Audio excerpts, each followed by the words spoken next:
Steel plant కూడా private పరం చేస్తానన్నారు. అలా చేస్తే వాళ్ళు మనలానే వీధి పడినట్టే. మొత్తం లాభాలు వచ్చేవన్నీ ప్రైవేట్ కాంట్రాక్టులకి ఇస్తే ఏం లాభం? ఓకే. ఇప్పుడు ఉద్యోగాలు కావాలని గవర్నమెంట్‌కి ఎందుకు వెళ్తున్నాం మనం? సేఫ్టీలు అన్నీ ఉంటాయి కాబట్టి వెళ్తున్నాం. ప్రైవేట్ ఉద్యోగాల్లో ఏడ 24 గంటలు కష్టపడుతూనే ఉండాలి.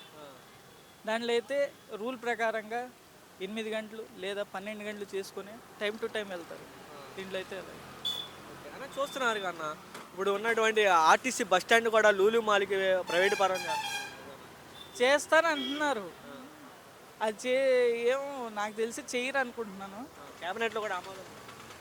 పెడుతున్నారు, బిల్లు ఇంకా పాస్ అవ్వలేదు కానీ. 3 ఏళ్లలో అమరావతి కంప్లీట్ అయిద్దా? చంద్రబాబు వల్ల అయ్యిద్ది నాకు తెలిసి. లాగుతారు, లేదంటే 2 సంవత్సరాలైనా. అసలు మొదలు అయ్యాయో లేవో తెలియదు మాకు అంతే. ఓకే. సరేనండి.